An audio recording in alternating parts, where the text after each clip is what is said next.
President. Senator from Oregon. Mr. President, before I begin my remarks on the legislation before us, I just would like to compliment our new colleague, Senator Jones, on a superb maiden speech. And I thought he was so gracious when he remembered Senator Heflin. I served with Senator Heflin, and I think Senator Jones is going to be very much in that tradition.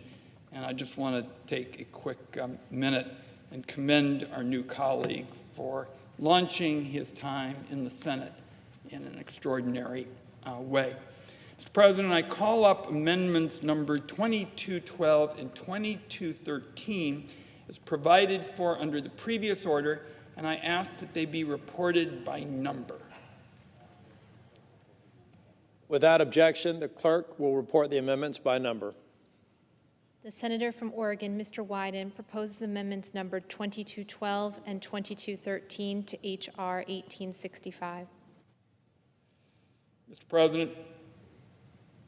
Senator from Oregon. Mr. President, I would ask unanimous consent that my hour begin now for speaking on this subject. We're a bit behind, but not much, and I would ask unanimous consent that the hour that has been assigned to me begin at this time. Without objection. Mr. President, I stand on the Senate floor today in firm agreement with my colleagues that the Congress must do more to combat the scourge of sex trafficking. It is a profound and tragic failure of American institutions that trafficking continues to plague our country and, in fact, has actually increased. Federal law enforcement has failed to root out and prosecute the traffickers even when they have been operating in plain sight. So, too, have the big internet companies failed when it comes to sex traffickers who operate on their platforms. Mr. President and colleagues, I fear that the legislation before the Senate now is going to be another failure. I fear that it's going to do more to take down ads than to take down traffickers. I fear it will send these monsters, these evil people who traffic, beyond the grasp of law enforcement to the shadowy corners of the dark web, a place where everyday search engines don't go. And it's going to be even easier for criminals, these vicious traffickers, to find a safe haven for their extraordinarily evil acts.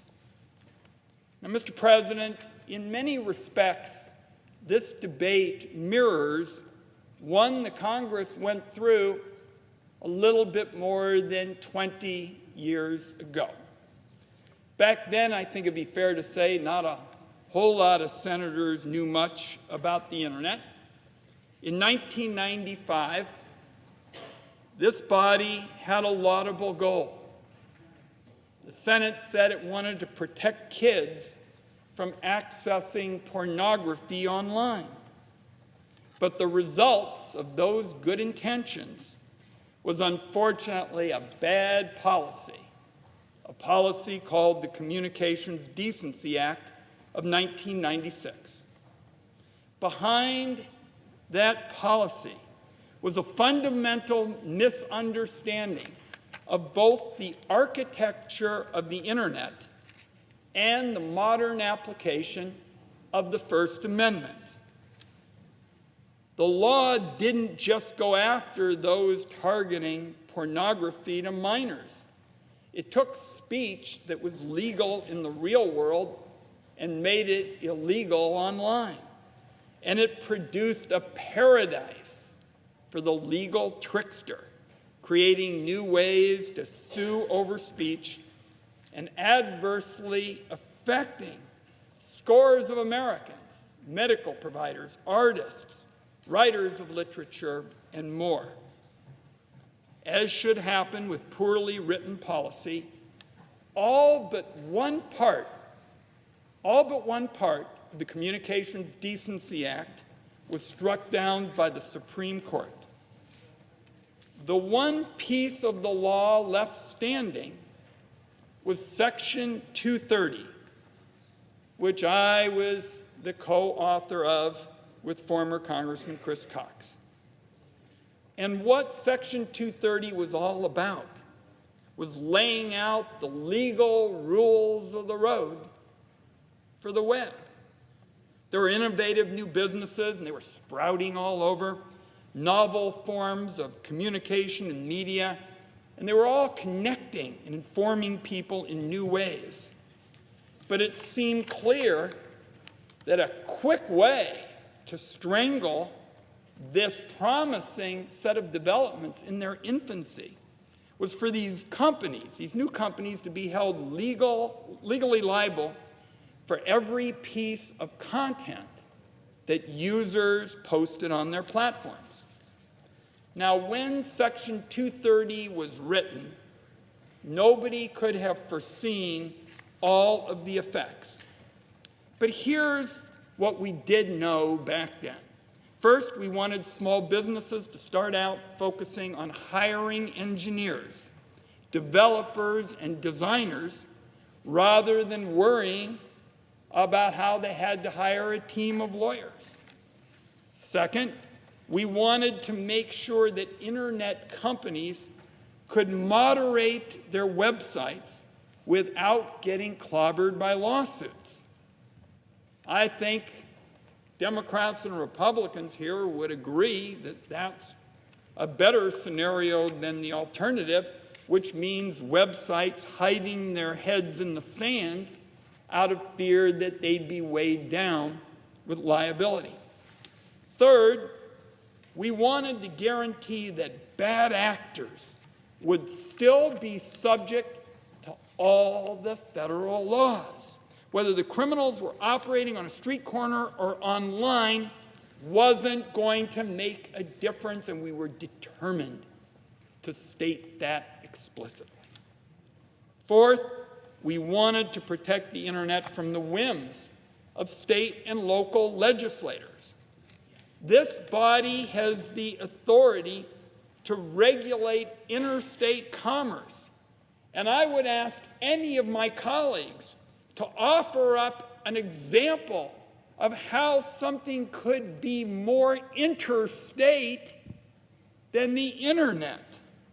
Now, it may not satisfy some publicity-seeking local official when we talk about the federal government's role here, but there is no question that the role of the Congress leading on something that is clearly interstate in nature, it is in the best interest of the American people.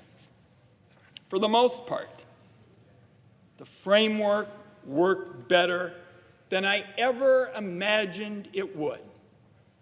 As a result of Section 230, the small, gutsy entrepreneur, say an entrepreneur in North Carolina with a big dream working out of their garage, has a real shot at succeeding.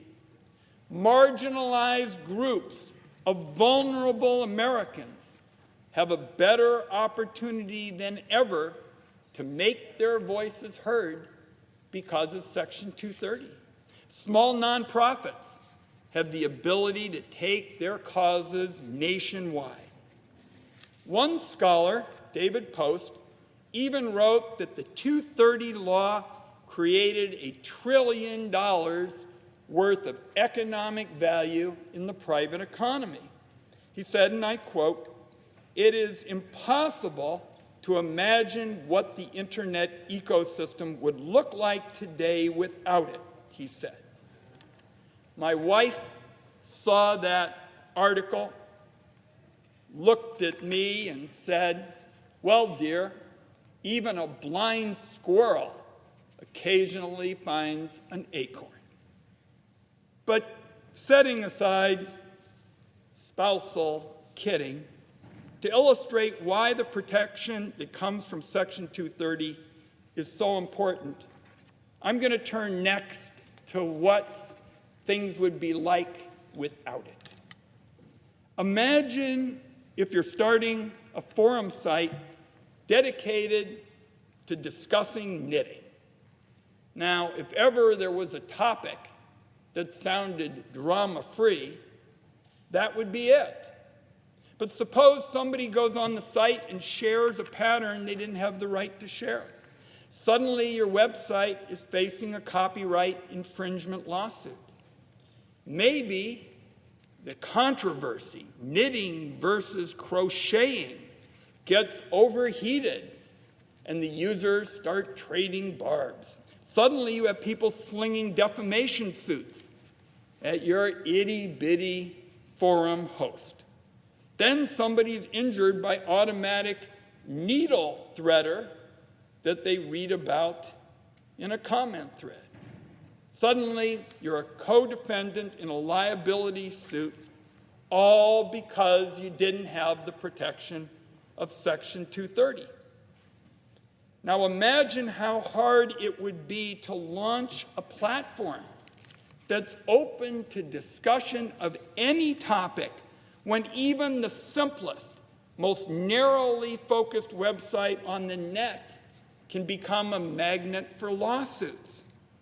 There are not enough lawyers in the world to handle all that litigation. And my sense is we've got a lot of constituents who say, thank God. So in the absence of Section 230, the internet, as we know it, would shrivel. Only the platforms run by those with deep pockets and an even deeper bench of lawyers would be able to make it. Moreover, Section 230 isn't just about hobbies and commerce. It protects the coordination of free speech, particularly among vulnerable groups of Americans. That's the reason why organizations like the Libertarian Cato Institute, the Progressive Human Rights Campaign, and the ACLU have voiced serious concerns about the legislation before the Senate.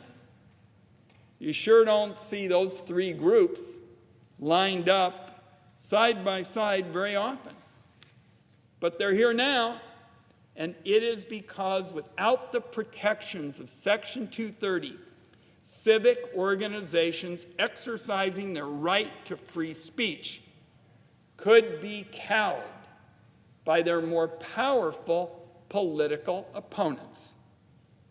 For this example, imagine a nonprofit organizing a campaign in support of a local ballot measure.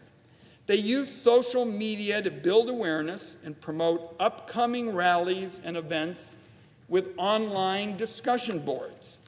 But without Section 230, powerful interests opposed to their work could just swoop in and effectively silence that nonprofit with an onslaught of litigation.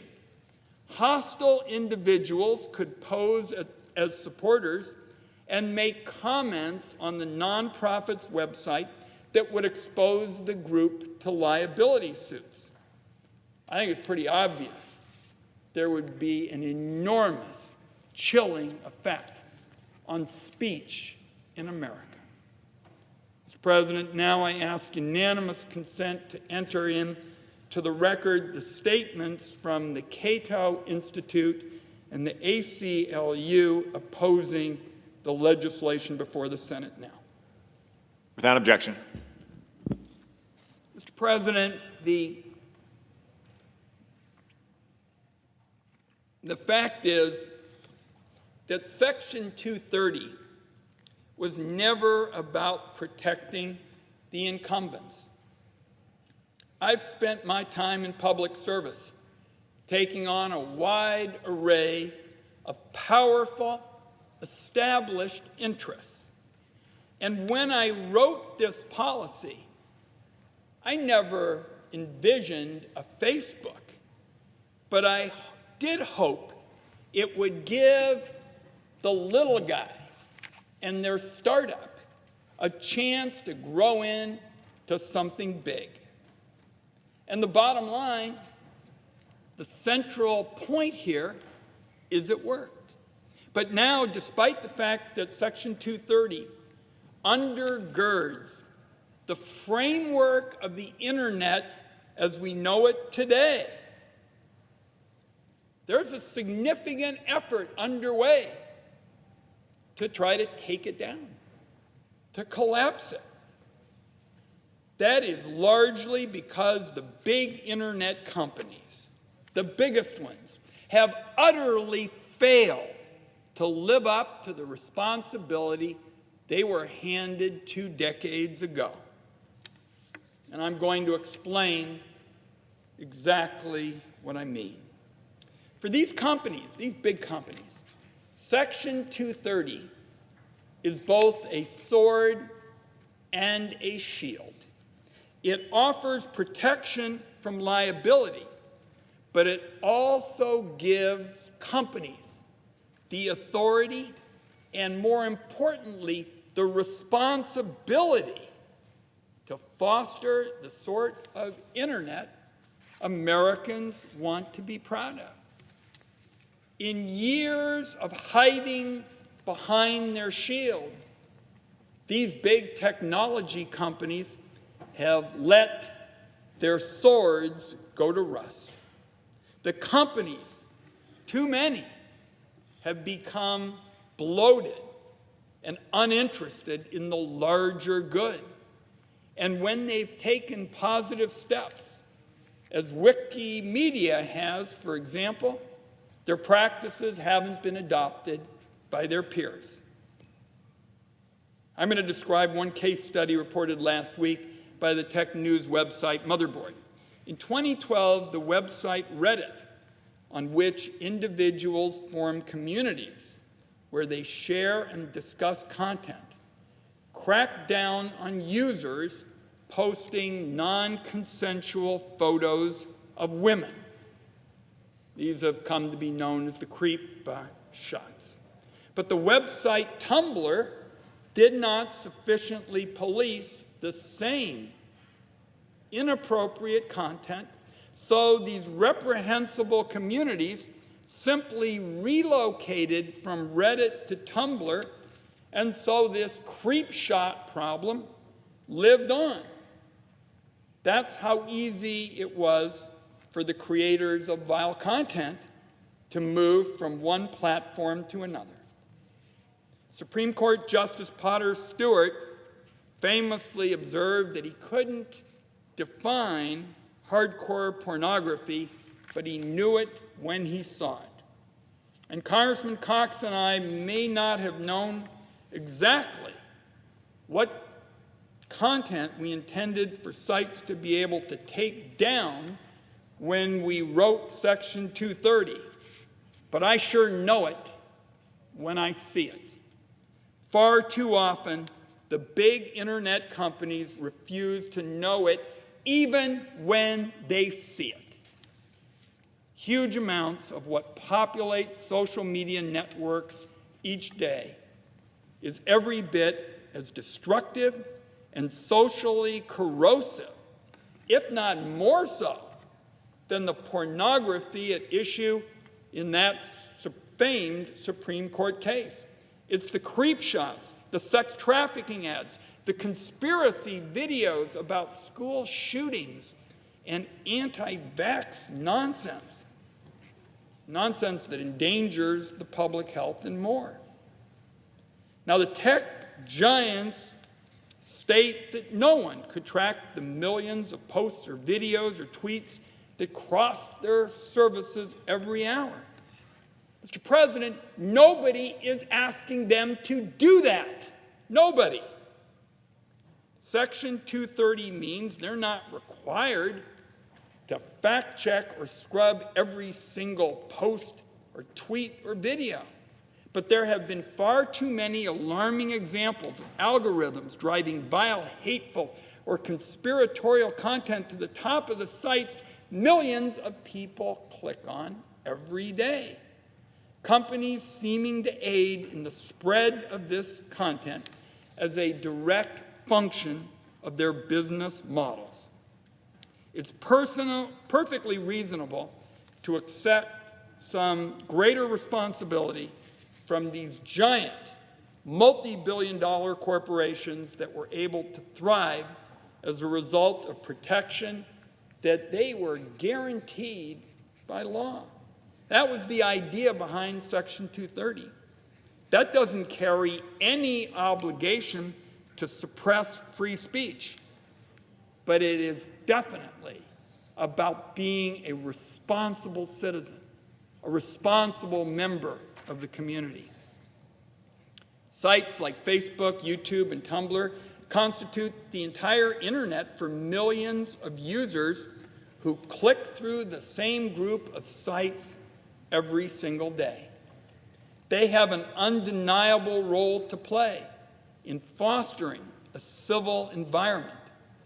Their failure to do so could very well mean that the internet looks very different 10 years from now, not just for those who spread hateful and conspiracy-driven filth, but for the millions of decent people who use the internet to learn, to find entertainment, keep in touch with loved ones. There was a time when the biggest internet companies had mottos like, "Don't be evil." Perhaps it's time for them to aspire to a more modest motto, "Don't spread evil."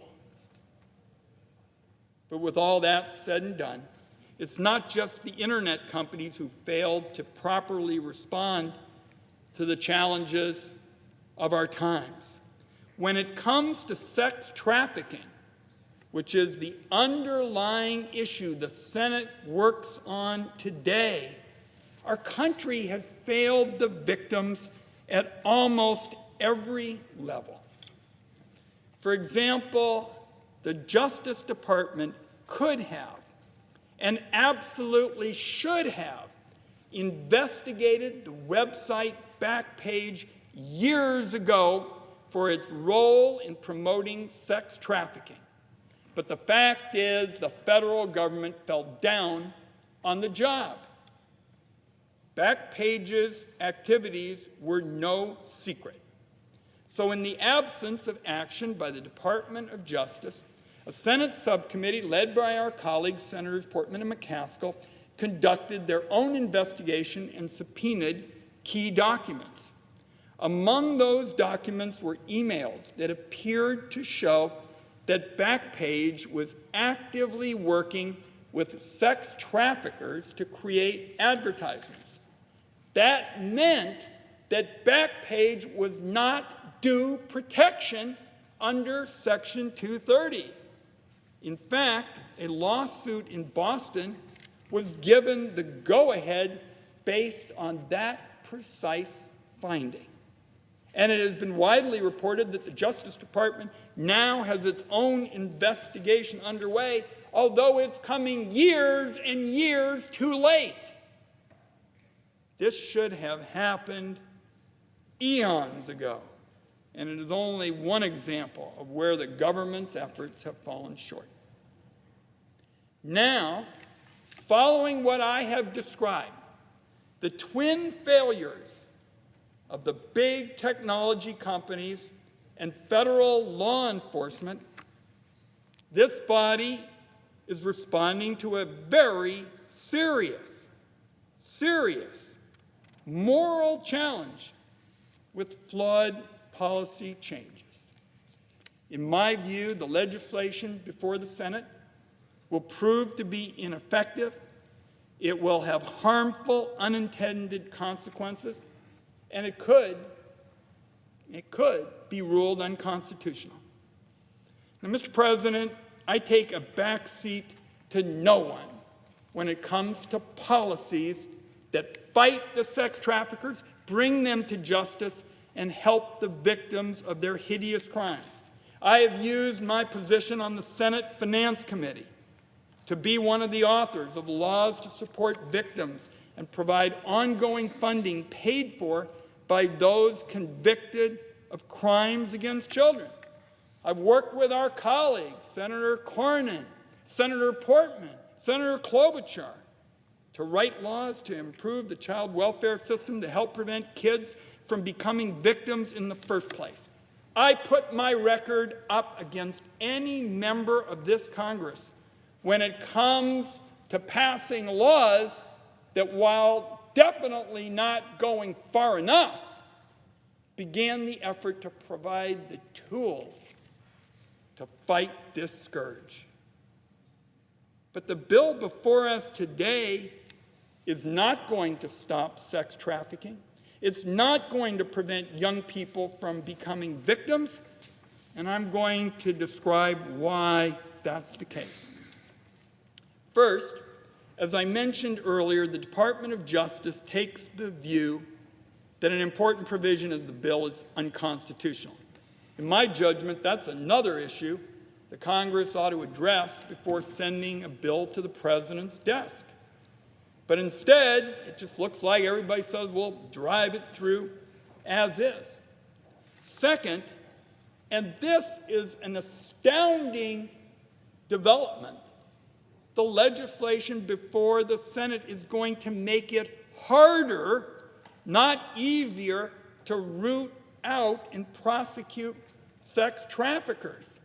And let me just read what the Department of Justice has said recently that proves that this bill is going to make it harder to root out and prosecute sex traffickers.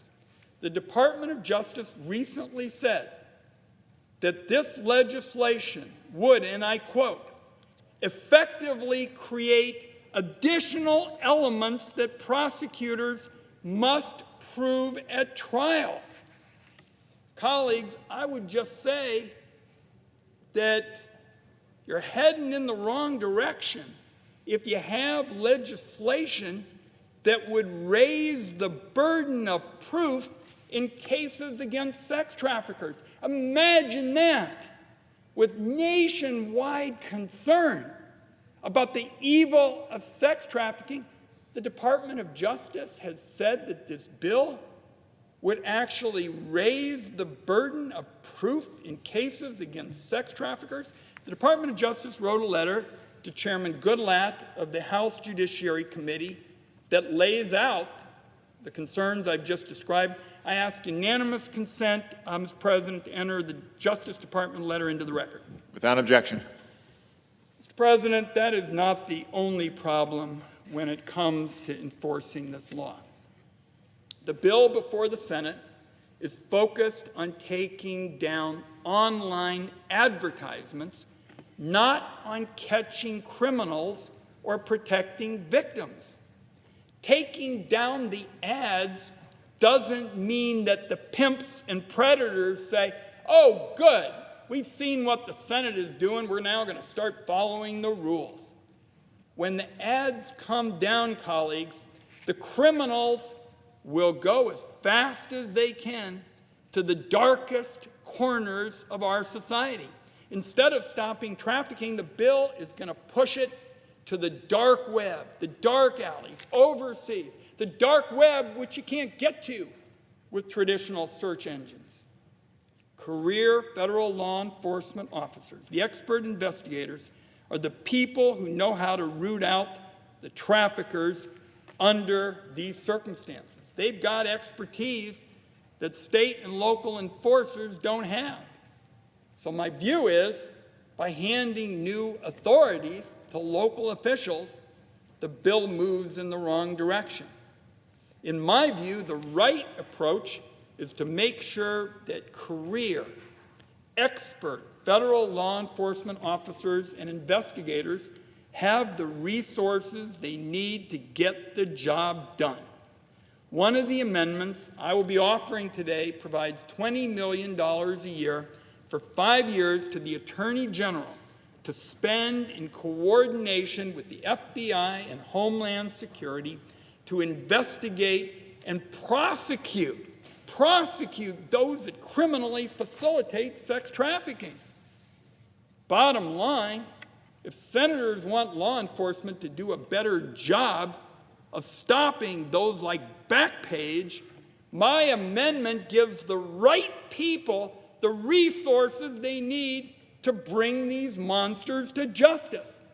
I heard our colleague from Alaska, Senator Sullivan, a good friend, talk at some length about how important it was to have resources to fight the scourge of these traffickers who get more and more sophisticated.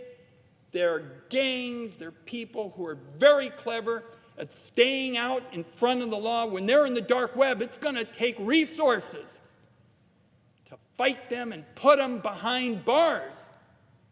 So our colleague from Alaska, Senator Sullivan, sure ought to be for this amendment, because this amendment offers real money right now to prosecute these monsters and get them behind bars. Finally, the bill before the Senate punches a hole in the legal framework of the open internet. I don't every single day quote the editors of the Wall Street Journal, but I've always had a motto that I'll shout out anybody when they're right. The Journal recently summed up the impact of the bill. They said this is definitely going to be an online lawsuit bonanza. They predict any website that should have known, quote, should have known criminal activity took place on its platform will be a target for lawsuits. Any message board or chat room where users interact with each other can become a new target for litigation. Without specific protections for companies that make good faith efforts to find and stop criminal behavior on their platforms, this legislation could actually punish companies that try to moderate their users' posts but let something slip through. Just by looking for illegal material, a website could be setting the table to be sued over anything that they didn't find. The second amendment I'll be offering would clarify this issue. It's what's known as the Good Samaritan Clause, and we felt strongly about it several decades ago. If companies decide as a result of a poorly written bill that their only safe option is to put their blinders on and ignore vile, illicit content, that's bad for everybody except for the criminals. So I want to eliminate that uncertainty, and I want particularly these small startup companies that are so important for our future to know without a doubt that they have the right to moderate the content users post. So in technical language, what this amendment says is neither the presence nor the absence of an attempt to moderate content online by itself will trigger liability. But the Journal raised more than the Good Samaritan issue. Just as bad, by passing this exception to Section 230, courts might make it harder to prosecute websites for other crimes. Here's what the Wall Street Journal editors said. If Congress provides a carve-out for sex trafficking, courts might conclude that Section 230 was intended to be applied narrowly for other crimes and make it harder to prosecute websites that are complicit. So I do fear that this bill is going to set off a chain reaction that leads the Congress to cut away more categories of behavior from Section 230, dismantle the legal framework that's given the United States the position President and colleagues, our position as a tech economy superpower did not happen by osmosis. It happened because 20 years ago, there was an effort to try to lay out a sensible legal foundation, a sensible legal basis for the internet, and that is what is under attack today. So if this legislation that chips away at Section 230 is a bad idea for the internet, if you're following this debate, you probably want to know why the biggest internet companies are big cheerleaders for it, the big companies like Facebook. It's because it'll pull up the ladder in the tech world, leaving the established giants alone at the top. As I've said, Section 230 from the beginning was all about giving the little guy the best possible chance to succeed. That's what this has always been about, Mr. President. The big guys can take care of themselves. But we want to have a policy that encourages innovation, and that's the startups. And that's been a bedrock of my time in public service. Chipping away at the law that's going to curtail the culture of innovation and bare-knuckled competition that's been the defining characteristics of the internet for more than 2 decades doesn't make any sense to me. Now, the companies that have reached the top of the internet economy, they're kind of worried about whether they're going to be able to keep their place at that altitude. Regulators once feared that Microsoft would dominate the way Americans interacted with the internet, but then a little company called Google appeared on the scene. Facebook, a $500 billion company, got out of its infancy by displacing a competitor called MySpace. I just think colleagues ought to know these established companies would do just about anything to avoid being displaced themselves. Facebook is trying to make clear that they will do just about anything not to become another MySpace. Today, Facebook is under attack for allowing the Russians to interfere with our elections. They're under attack for giving hate groups a platform to spread their bile. They're under attack for giving conspiracy theorists, through their algorithms, a platform to lure in the unsuspecting. And they're under attack for collecting, monetizing, and storing far more personal information than their users ever suspected.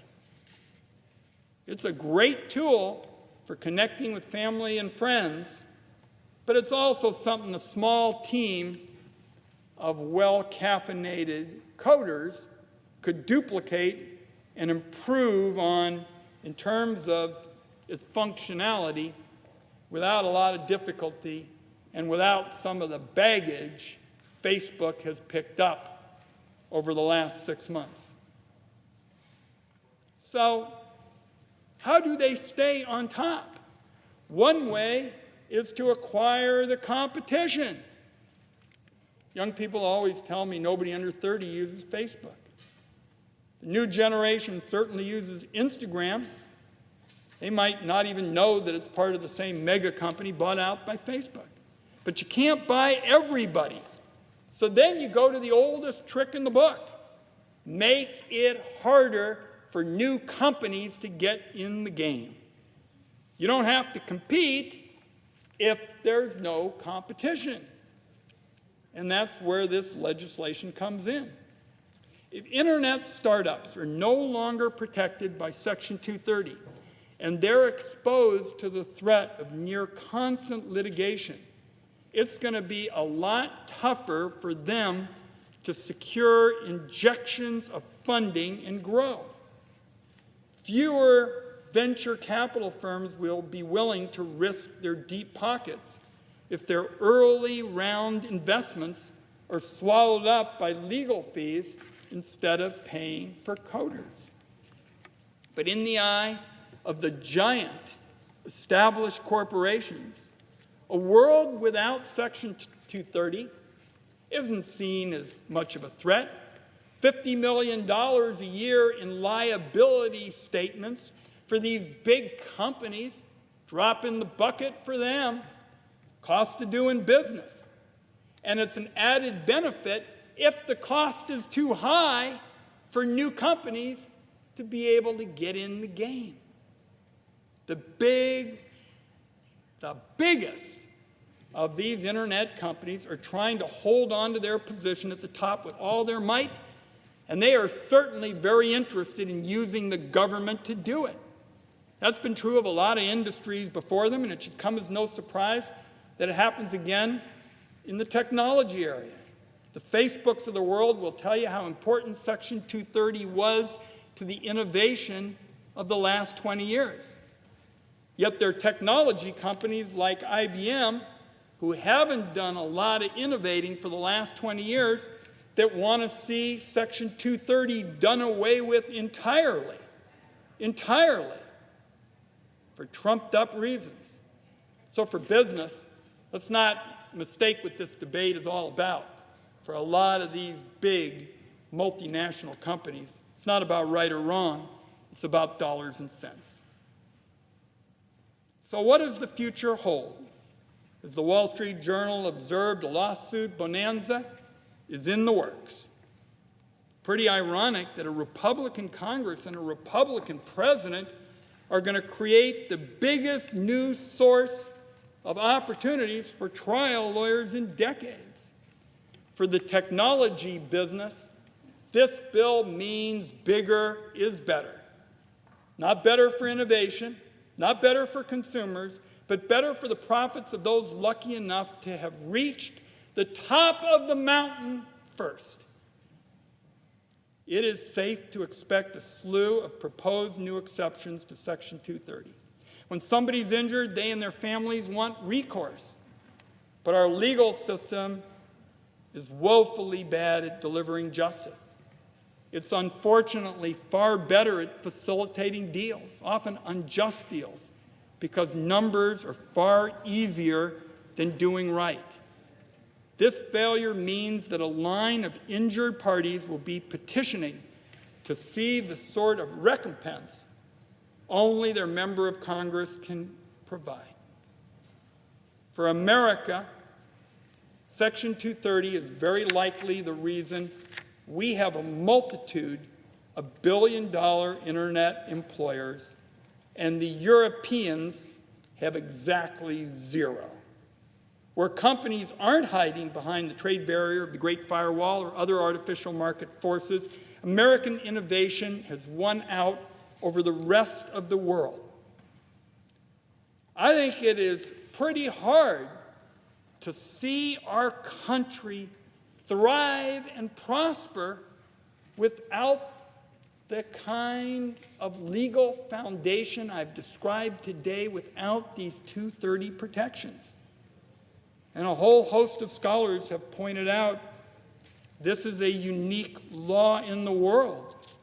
It's a case where the United States got the temperature right from the beginning, and it has led to our dominance in tech. But if the United States goes out and puts all those cracks, those potential cracks, the real cracks, into the foundations of Section 230, I'd wager there are plenty of other countries that are going to change their laws to siphon away our companies and take the jobs they create. The fact is, and I'm not sure we in the Senate think about it every day, we're in a fight for the internet, literally every day. Our internet companies aren't engaged in the fight. Their interest is currying favor with nations where they wish to do business. The Chinese, the Iranians, the Russians, even our European allies are maneuvering to impose a more repressive view of speech and expression on individuals around the world. And unfortunately, they've got a lot of allies here at home. Free speech has never been free, and it is often not popular. It was wrested from the grip of a dominating state, and it ought to be, it must be defended by every generation, lest the state reclaim control. Today, in my view, the Senate is looking at taking a real step backward and down a path that this body will regret.